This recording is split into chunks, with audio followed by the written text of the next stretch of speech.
What up, what up, what up, Ravens fans around the world? The Ravens lose an embarrassing game against the Cincinnati Bengals on Thanksgiving Day. Thanks a lot, Ravens. Thanks a fucking lot, Ravens, for embarrassing us fans. This and so much more on this episode of Quiet Storm Sports.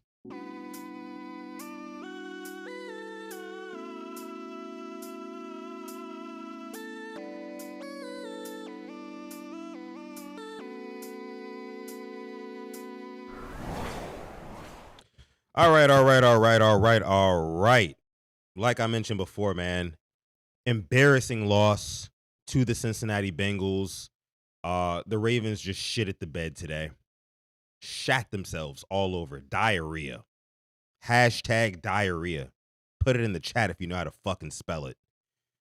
Man, I'm pissed off right now, man. I mean, first of all, again, thank you guys for coming out to this episode of the Quiet Storm Sports on the Purple Rain Podcast YouTube channel. My name is Sutton Def, your host. Make sure you like this video, subscribe to the channel, follow the account that you're watching on, whatever, right? I'm at a loss for words right now, guys. I'm at a loss for words. This one was just atrocious from start to fucking finish. And I apologize, but there's going to be a lot of swear words in this episode of the show. This is my instant reaction to the Ravens losing, getting absolute belt to ass by the Bengals in this game. Belt to ass. Absolutely embarrassing. 5 fucking turnovers. The Ravens couldn't do shit in this game. Embarrassing. 32-14 is the official final score of this one. Bengals win. Bengals improved to 3-8 in the AFC North. They're third place in the AFC North still. The Ravens are 6-6. Back to 500. I mean, this one, honestly, man, I don't know what to say. Again, I'm at a loss for words. Jeremy with the super chat donation. Appreciate you, brother. Says, Lamar, this O-line and play calling shit is sad. When we're talking about the blame, who's to blame for this loss? Well, it goes around, right? We can say the offensive line, not giving Lamar Jackson enough time to throw the football. There were multiple instances where Lamar Jackson, his quarterback clock was sped up. He felt rushed, especially since he's hurt. Obviously, he's hurt. He's going to feel like he needs to get the ball out quicker. There was one play where Isaiah likely gets blown up in pass protection, and that ended up being a tipped ball to an interception, which basically ended the game because the Ravens were in the red zone trying to get back in the game. It was a 2-possession game at that point, and the Ravens had a chance. You guys are saying Lamar played like trash. Lamar, look, man. I can't necessarily say he played like trash. I think he played like any average quarterback who got unlucky on a given day. And that's not just me trying to be a Lamar protector, whatever you want to fucking call it. That's me being real. Okay? Lamar Jackson in this game, the first fumble that he had, that's on him. You gotta tuck that football, hold that a little bit better. Right? The other interceptions that he had, I can't recall all of them right now because, again, this is my instant reaction. But a couple of them were not Lamar Jackson's fault. I know that.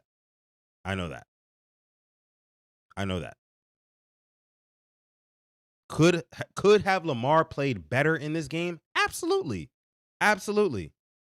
This is his third straight game with no touchdowns, right? He's got, 5 or 6 turnovers in the last 3 games with no touchdowns? It's been abysmal, right? But I can't place the blame squarely on Lamar Jackson for this loss. I can't. Early on in the first half, the defense could not stop the Bengals. Couldn't stop them. Joe Burrow had his eyes glued downfield. Joe Burrow, a.k.a.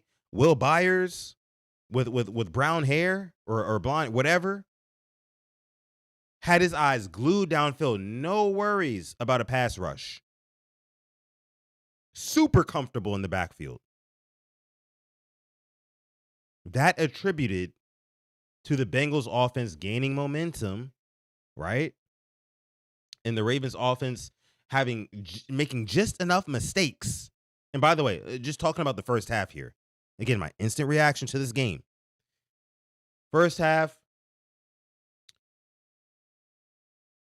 Lamar Jackson and this Ravens offense got very unlucky in some spots, right? The Isaiah Likely fumble through the end zone that ended up being a touchback, which should have been a touchdown. This game should have been won in the first half. If Isaiah Likely does not fumble in the end zone, and if the refs did not call the softest offensive pass interference call that I've ever seen in my life, one that gets swept under the rug every single week to the likes of Jackson Smith and Jigba, Jamar Chase, and a bunch of other wide receivers around this league extend their arm and go out and catch the football for a touchdown or a big gain. Not today, said the refs. Zay Flowers, you pushed off. We're taking that touchdown off the board. That's 2 touchdowns, 14 points taken off the board in the first half. It's insane. It's insane. Jeremy with another super chat donation. Appreciate you, brother, making it rain here at the Purple Rain podcast. 154 people watching live. Appreciate y'all for coming through. Says 9 points first half of allowed defense. Help up offense keeps putting them back out there. Going to get tired. Offense is not pulling their weight, period. You're right. Offense is not pulling their weight. But again, the Ravens had multiple opportunities in the first half to make something happen, to really distance themselves from this Bengals team, to take the Bengals out of the game. But instead, Likely fumbles through the end zone. Zay Flowers gets called for an offensive pass interference. And the rest is basically history. I mean, second half was not even anything to sneeze at. Got another super chat donation in the chat. Let me see who that is. Darius. Appreciate you, Darius. Says, Sutton, I see what you mean about Zay now.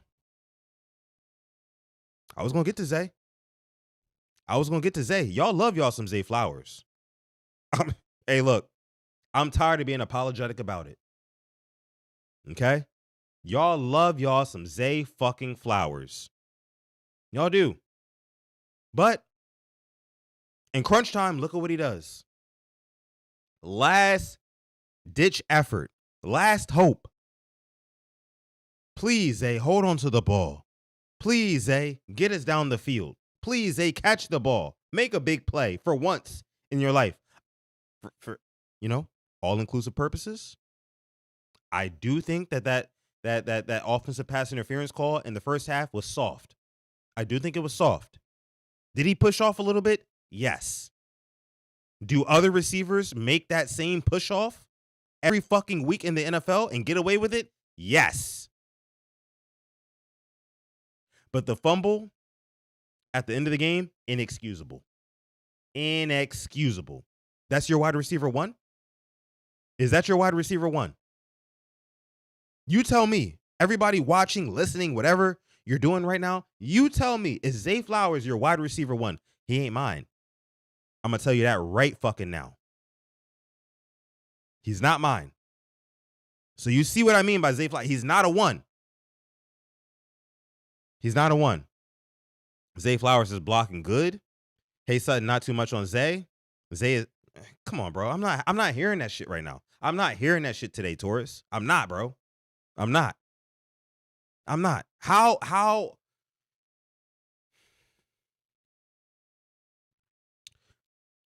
long do we have to wait for Zay Flowers to make a game-changing play? For Zay Flowers to show us that he's an X-factor wide receiver 1 type of guy? How long do we have to wait?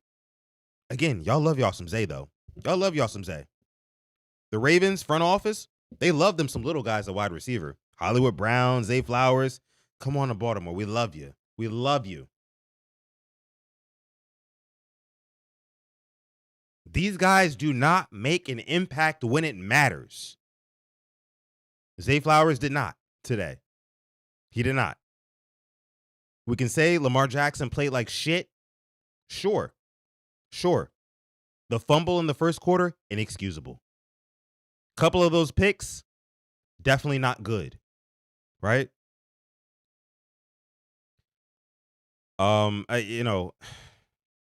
With this Ravens team now, I mean, I guess the question now, we're picking up the pieces from this Bengals loss on Thanksgiving Day. We got embarrassed in front of the entire world on Thanksgiving night. This is not just some regular primetime game, right? This is not just a regular Thursday night football or Sunday night football or Monday night football. No, the entire world watched this Ravens offense turn the football over 5 times. Count it. Not 1, not 2, not 3, not 4, but 5 times. They watched this Ravens team turn it over 5 times. So guess what? If you're like me and you like to watch, national media, national sports media, ESPN, FS1, all that good stuff, please don't do it tomorrow. Please don't do it tomorrow because the Ravens will get shat on. And I get the Chiefs lost today too. Sure, cool. Chiefs lost today, so at least Nick Wright can't grandstand too much, right? But we're going to get killed all week. This Ravens offense, it finally caught up with us.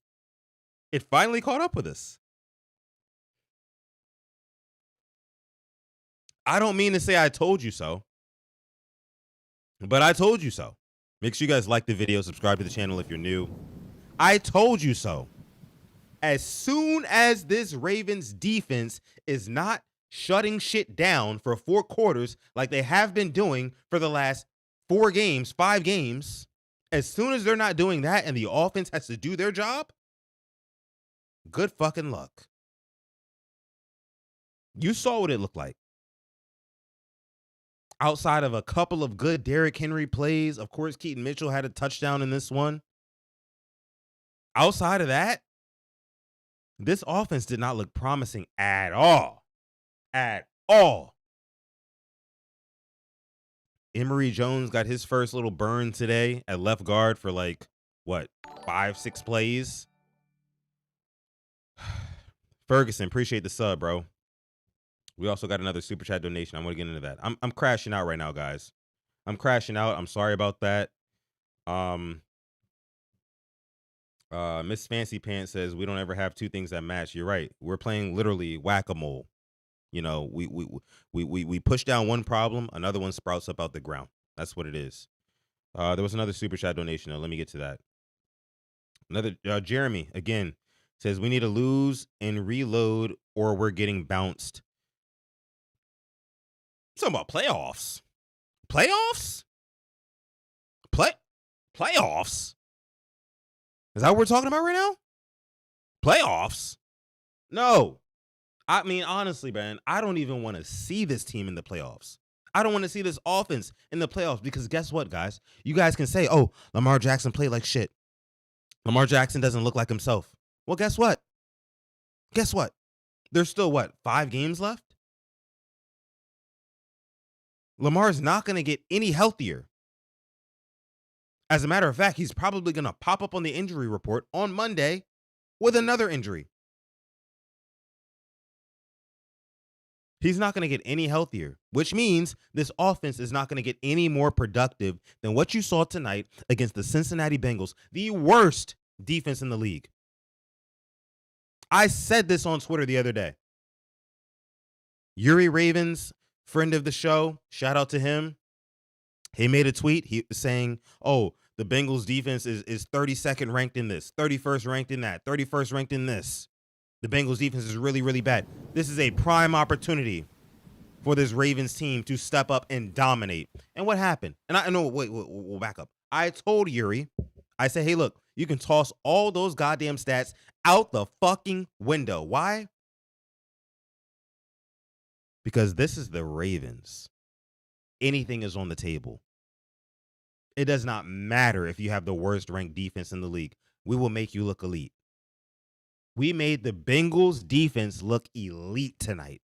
Put up 14 points. Put up 14 fucking points at home on Thanksgiving. Made him look elite. Turned the football over 5 times. Sorry for crashing out, guys. Well, actually, I'm really not sorry. I'm really not sorry. Kwame with another super chat donation. Appreciate you, Kwame. We just showed you our playoff form. Cancun on the way. Yeah. Might as well pack your bags right now. It's over with. It's over with. I don't give a fuck if the Chiefs are not good and if they have the same record as us. I don't care if the Bills are struggling right now as well. This Ravens team is not primed for the playoffs. You just lost to a 3-8, now 4-8 Bengals team. You just lost to a 3-8 Bengals team. And you were damn near in a dogfight with the 2-8 Jets last week. I said the success was fool's gold. You guys told me, hey, be positive, right? This Ravens team, we won 5 in a row. We're good again. Appreciate the sub, channel mine. That's what y'all told me. I was supposed to believe that wholeheartedly. But look where we at now. Look where we at now. And I know, again, trust me, I know. I think a big reason why the Ravens lost this game is, again, Isaiah Likely fumbling for that touchback, which should have been a touchdown. And then Zay Flowers getting called for that offensive pass interference. 2 bad breaks. 2 very bad breaks for the Ravens. But this game was still very winnable coming out of halftime. And the offense looked what? Anemic. Cold. Couldn't do anything. Couldn't put anything together. You had 1 or 2 big plays from Derrick Henry, a good one from Mark Andrews here and there. Outside of that, nothing. Nothing. Nothing at all. Embarrassing loss. Pick number 20. Here we come. Here's the thing. Here's the thing, guys. Ravens can still make the playoffs. But with how the team is looking right now, it looks like this Ravens team is in purgatory, because how the team is looking right now, we're probably going to finish the season just good enough to possibly make the playoffs, right? Depending on how the Steelers do. We got to beat the Steelers twice at this point, right? Got to beat them twice at this point. Got to sweep the Steelers. And if we can't beat the 3-8 Bengals, what do you expect against the Steelers? Aaron Rodgers led Steelers with a better defense. What do you expect? We're going to sweep the Steelers and make the playoffs? Is that what you're expecting? Is that what you're hoping for? But my point is, guys, the Ravens are just good enough to get a mid-first round to late round draft pick, but not win a Super Bowl. Like I said, we're in purgatory. Pick number 22, here it comes. Right, so we're not going to get a big, huge, undeniable 100% impact player in the draft, but we're not going to be good enough to make a really good playoff push, possibly even a Super Bowl. So we're in the same spot. We're in the same spot as we've always been in the Lamar Jackson era. Not good enough to win a Super Bowl, but too good to get a great draft pick, a needle-moving draft pick. That's where we're at. That's where we're at. Easy G says Mark should have had 2 touchdowns. Should have. Yeah, there were a couple of opportunities today. A couple of opportunities for Lamar Jackson to have a passing touchdown. Isaiah Likely sold him. Ref sold Lamar on the Zay Flowers push-off offensive pass interference. Again, we see other guys around the league get away with that all the time. As a matter of fact, Jackson Smith-Njigba, best receiver in the league, Seahawks wide receiver, got away with that exact same type of push-off last week. But here we are, Ravens, 6-6, 500, right? Who's that? Shang. Appreciate the sub. Appreciate the sub. Embarrassing. LOL. Come on, Sutton. We all know EDC ain't gonna get no needle mover. It'll probably be a corner this time. Oh, listen to me. If EDC goes out and drafts a DB, and I'm gonna talk about Nate Wiggins in a second. He got hurt today with a foot. But if EDC goes out and drafts a DB, not to say I'm gonna be done with this team, but I might be checked out a little bit earlier than usual. Because I mean, the only thing that you need to be worried about if you're Eric DaCosta coming into this offseason, which should be a very busy offseason for EDC, you got to get that offensive line together. You got to get that O-line together. You got to protect Lamar Jackson. Lamar Jackson, under pressure, has not been good. He hasn't been good. He's been hesitant, right? And when he takes off and runs, he still doesn't look the same. There was a play early in this game where, Lamar took off for like a 10-yard run, got a first down. The announcers were like, oh, Lamar Jackson is back. He looks healthy again. Oh, look what he looks like when he's healthy finally. I'm like, no. Those of us and those of you who watch Lamar Jackson on a weekly basis knew that Lamar did not look the same running the football. We knew that. National media doesn't. National media thinks that Lamar Jackson is relatively healthy and he looks like regular Lamar. He doesn't. He doesn't at all. Lord have mercy, guys. I am distraught right now. I saw a lot of overthrows by 8. Seems like him and the wide receivers are out of sync. PSA, Zay is not a wide receiver one. I tried to tell you guys about Zay Flowers. You guys didn't want to listen. I mean, again, man, like, I think Zay Flowers is a really good wide receiver too. When it comes to being a wide receiver 1, I'm sorry, but he's not that guy. He's not that guy, right? I made a tweet on Twitter earlier today, and I got a little bit of flack for it. I predicted Zay Flowers' stat line. I was like, Zay Flowers is probably going to have like 3 catches for 56 yards, no touchdowns, right? Let me see Zay Flowers' stat line today. 2 catches for 6 yards, 1 fumble. Lost that one. 2 catches for 6 yards. Are we going to pay $25 million a year for Zay? Well, I mean, he's going to ask for at least 20. He's going to ask for at least 20. And so far what he's done this season, 1 touchdown on the season, right? Just over 700 yards. Is that indicative of a guy who deserves a $20 million contract at receiver? You let me know down below in the comments. Let me know down below in the comments. 2 catches, 6 yards, no touchdowns, and lost a fumble. And not even to say that even when he lost that fumble, like, the Ravens had a real chance. Like, the stands had already cleared out.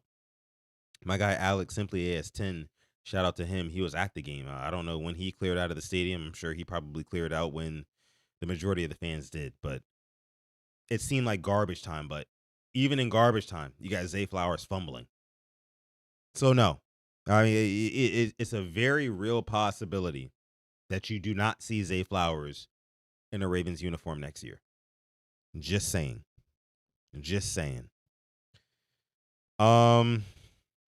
Going through some more stats in this one. Receiving wise, Isaiah Likely had 5 catches for 95 yards. Damn, didn't realize he had 95 yards. Of course, he had that fumble. Man, if Isaiah Likely takes that ball into the end zone and does not fumble, I think this is a totally different game. It's a totally different game.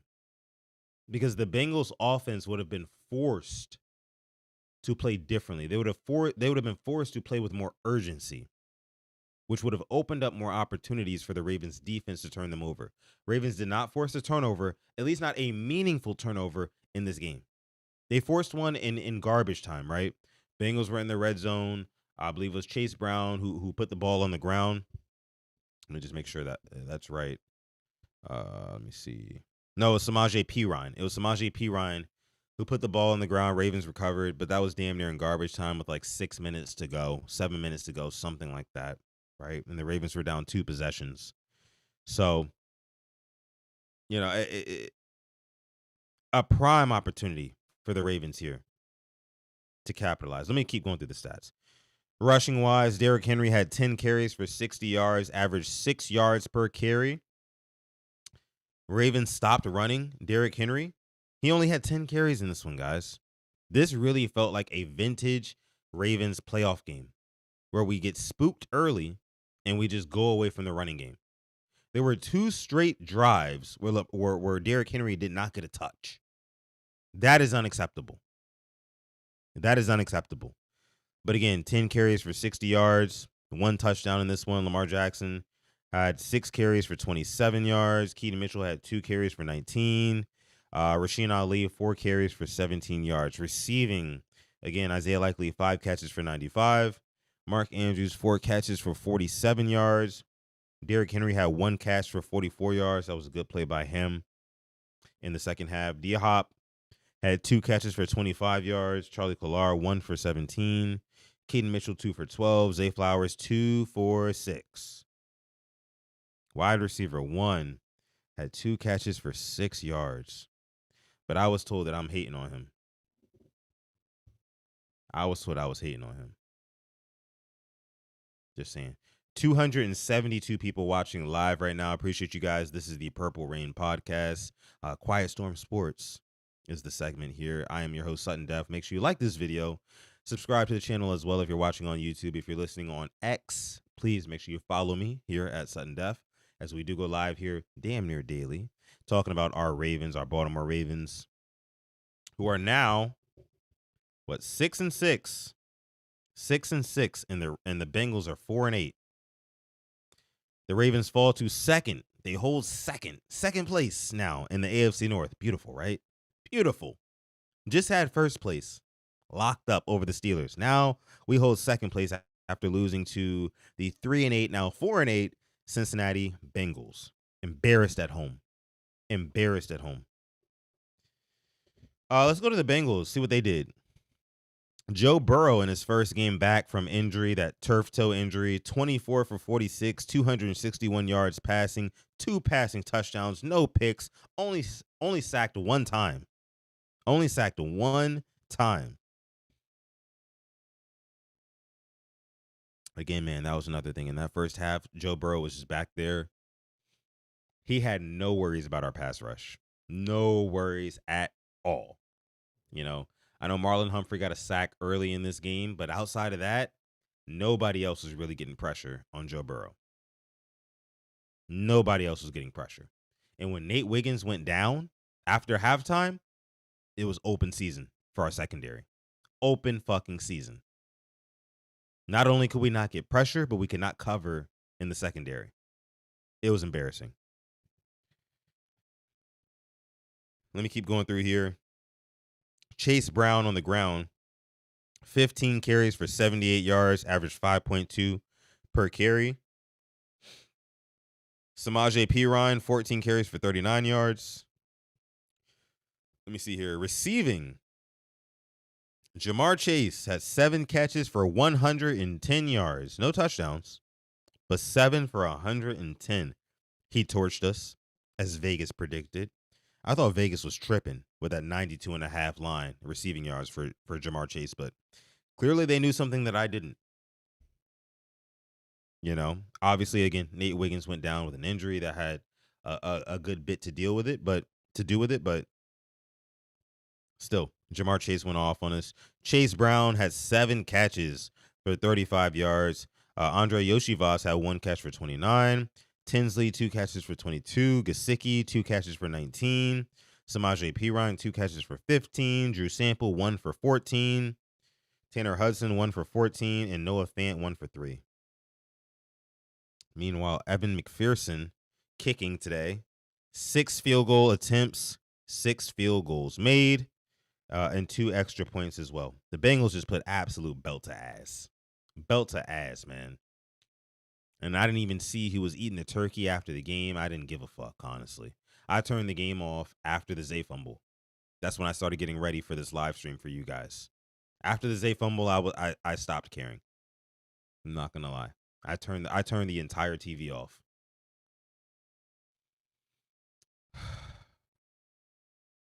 Man, I think that this team, if we're talking about, you know, what this team can accomplish this season, I really don't think that it's anything. You know what I mean? Like I know I've said sky's the limit. I said sky's the limit if the offense can come around and get it together. But the way the offense is looking right now, with the way that Lamar is looking right now, he's not healthy. He's not as big of a run threat. I mean, Lamar Jackson, he can pass with the best of them. Sure. Sure. But I mean, when your running game isn't getting going and your defense isn't forcing turnovers, again, I said this in a past episode. I felt like this Ravens defense was a little bit too turnover reliant. A little bit too turnover reliant, a little bit too Kyle Hamilton in the box reliant, you know? There was going to come a time where you play an offense that can punch back. And lo and behold, you have the Bengals who come to town, Joe Burrow coming back from injury, and albeit without T. Higgins, makes it work with what he got, with what he has, and Jamar Chase and Chase Brown and all these other weapons that he has, and they get us out the way. I told you guys it was only a matter of time until this defense not necessarily gets exposed, but just doesn't play as good of a game as they've been playing in the past 5 weeks against these inept opponents, against these terrible, atrocious offenses. There's only a matter of time until you played an offense that can punch the fuck back.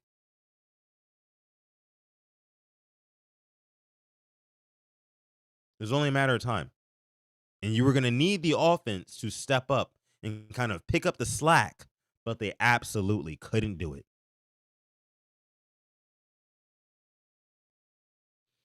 The one interception where Lamar Jackson gets the ball tipped, I believe, and it lands in a linebacker's hands or something like that. And the Ravens were in the red zone. That's when I knew it was over right there. The Ravens had a legit opportunity to come back and really even the score in that game. But that play right there really ended it. And it's a protection issue. Emory Jones, like I mentioned earlier in the episode, he got a chance to play today. I don't know exactly what was happening because he was only in the game for like 2 drives, and then they yanked him right back out and threw Andrew Voorhees right back in at left guard. I don't know what happened there. I'll have to look it up. I'll have to read into it. But I thought Emory Jones looked pretty good in the snaps he played. Pass protection snaps he played. I thought he looked pretty good. Did he look perfect? No. I mean, but he looked pretty good, right? Especially for a first time player there. You know, a rookie playing in his first game, in his first drive. Looked pretty good to me. Holy shit, guys. Your boy is stressed. 274 people watching me right now. You're watching a stressed Sutton Def here from the Purple Rain podcast. I am, man, again, my instant reaction. Emory is better. I love that. Yes, I agree. Fire Monkin. I agree. Well, no, I don't agree. Fire Monkin. I don't agree with that. I just think that this team, man, is not even so much the play calling. It's more so just the protection for Lamar, for one. It's really hard to put your finger on. I got to go back and watch the All 22 to see who's really to blame. And you guys know when I watch the All 22 film, which I'm sure will be out by tomorrow morning, I'm gonna dive really deep into this one. I'll be able to tell you guys a little bit better what was the catalyst to the Ravens losing. Outside of course, the mishaps in the first half. I think honestly, if I got to give you a take right here, and I'm not gonna, you know, hold you guys too long on this episode here because again, this is just my instant reaction. But if I had to give you the main reason why the Ravens lost this football game, it was because of the first half miscues, right? Again, two plays in particular. Isaiah likely fumbling the ball, and which ended up being a touchback, should have been a touchdown. That's a huge point swing. And then also, of course, the Zay Flowers push off. That was called for offensive pass interference. That should have been a touchdown. That killed us too. Okay, so it's just plays like that you knew this offense was not going to be able to bounce back from. This game is a game. Football is a game of opportunities. It's a game of possessions and what you do with those possessions. And the fact that both of those possessions were squandered by bullshit, that is what led the Ravens to losing this game. It gave the Bengals confidence. It gave the Bengals hope and saying like, hey, like, we're hanging around with this Ravens team. We can beat them. You know what I mean? And that's exactly what they did. The purple color rush jerseys are a curse. 5 turnovers is the reasons we lose. Yeah, I mean, sure. The 5 turnovers for sure. For sure. Man. Defense beats down no one. They are always out. Wait, chat's moving kind of quick. Out they all game bending but not breaking, unfortunately. Yeah, I agree. Dreams and Victoria. It's one of those things where, again, like I said, the Ravens defense was very turnover dependent, right? It feels like if they don't get 2, 3, 4 turnovers, they don't look the best. In this game, they gave up 32. TY says Emory Jones should be at right guard. Have to see. Gerald says, how much better do you want the defense to play when they were given poor field position all night and they held up to force 6 field goals? Imagine the score of the defense if the defense didn't fight as hard as they did. Sure. You're right. A lot of this is on the offense. If I had to put the onus on whatever position group, I'd say it's 70% on the offense, 30% on the defense. But the reason I say that is because any of these games in the past couple of weeks against the Jets, against the Browns, against the Vikings, against the Bears, against the Dolphins even, like if the defense did not step up and play the way that it did and force all those turnovers, Ravens might not have won those games either. It felt like this Ravens team was very turnover dependent, and they kind of proved that. The offense, of course, having all those turnovers themselves, not good. Very, very unfortunate. Again, man, I think that those two plays in the first half were just absolutely crucial. The Zay Flowers OPI and the Isaiah likely fumble out of the end zone. Those were crucial. If the Ravens have those 2 touchdowns, the Ravens win this game going away. They do. The Bengals got 2 huge breaks right there. But listen, guys, make sure you like this video. I'm going to go ahead and get out of here for this episode of the show. I'm about 40 minutes in. This is just my instant reaction. There'll be more videos out here soon. But again, if this is your first time watching the Purple Rain Podcast YouTube channel, again, my name is Sutton Def. This is Quiet Storm Sports, a kind of a sub-segment of the Purple Rain Podcast YouTube channel, which you can tune into damn near daily here at PRP. Make sure you subscribe to the channel. If you're watching on X, make sure you follow me at Sutton Def on X so you can stay up to date with all of the live streams that we put out here at PRP. But listen, guys, it's Thanksgiving still, nonetheless. I'm thankful, for health. I'm thankful for you guys, right? Every one of you guys watching or listening right now, I'm thankful for you.